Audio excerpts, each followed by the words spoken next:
Pump storage ಬಗ್ಗೆ ತಮಗೆಲ್ಲರಿಗೂ ಗೊತ್ತಿದೆ.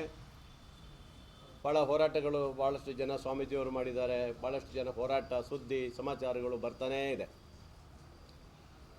ಈ ಪಂಪ್ ಸ್ಟೋರೇಜು ನಮ್ಮ ಕಾಲಕ್ಕಿಂತ ಹೆಚ್ಚಾಗಿ ಹಿಂದಿನ ಸರ್ಕಾರದಲ್ಲಿ ಪ್ರಸ್ತಾವನೆ ಆಗಿರುವಂಥದ್ದು.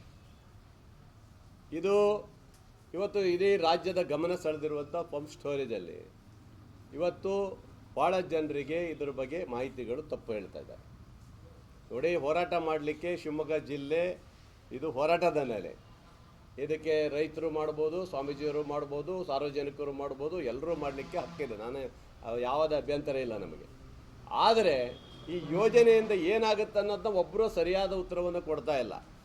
ಆದರೆ ಅದ್ರ ಬಗ್ಗೆ ಅಂದರೆ ಈ ಯೋಜನೆ ದೊಡ್ಡ ಯೋಜನೆ, ಅದಕ್ಕೆ BJPಯವರು ಸಾಥ್ ಕೊಡೋ ಮೂಲಕ ಈ ಯೋಜನೆಯಿಂದ ದೊಡ್ಡ ಮೊತ್ತವನ್ನು ಅಂದರೆ ಭ್ರಷ್ಟಾಚಾರವನ್ನು ಮಾಡಿದ್ದಾರೆ, ಅದರಲ್ಲಿ ಹಣವನ್ನು ಹೊಡೆದಿದ್ದಾರೆ ಅನ್ನೋ ರೀತಿಯಲ್ಲಿ ಮಾಜಿ ಹಾಲಪ್ಪ ಇತರ BJPಯ ಮುಖಂಡರುಗಳು ಸಾಗರದಲ್ಲಿ ಭಾರಿ ದೊಡ್ಡ ಇದರಲ್ಲಿ ಅದು ಕೂಗಾಟ ಮಾಡಿದ್ದಾರೆ.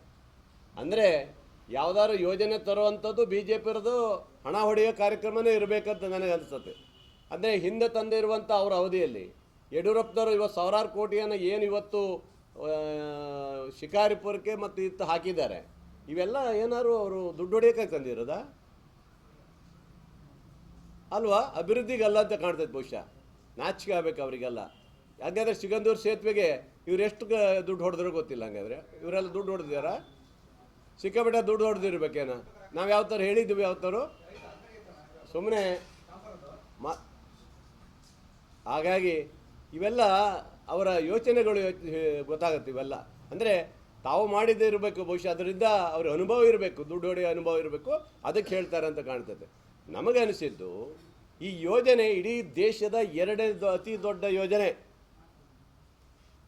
ಇಡೀ ದೇಶದ ಎರಡನೇ ಅತಿ ದೊಡ್ಡ ಯೋಜನೆಯನ್ನು ಕೇಂದ್ರ ಸರ್ಕಾರ ಇವತ್ತು ಅದನ್ನು ಆದೇಶವನ್ನು ಕೊಟ್ಟಿರುವುದು. ಇವತ್ತು ಅವರು ನಮ್ಮ ಏನು ಕ್ಲಿಯರೆನ್ಸ್ ಕೊಟ್ಟಿದ್ದಾರೆ, ನಾವಲ್ಲ. ಇವತ್ತು ಇವ್ರು ಏನಾದ್ರು ನಿಲ್ಲಿಸೋದಿದ್ರೆ ಇವ್ರದ್ದೇ ಕೇಂದ್ರ ಸರ್ಕಾರ ಇದೆ, ಇವ್ರದ್ದೇ MP ಅವರು ಇದ್ದಾರೆ, ನೀವು ನಿಲ್ಲಿಸ್ರಿ, ನಮಗೇನು ಅಭ್ಯಂತರ ಇಲ್ಲಪ್ಪ.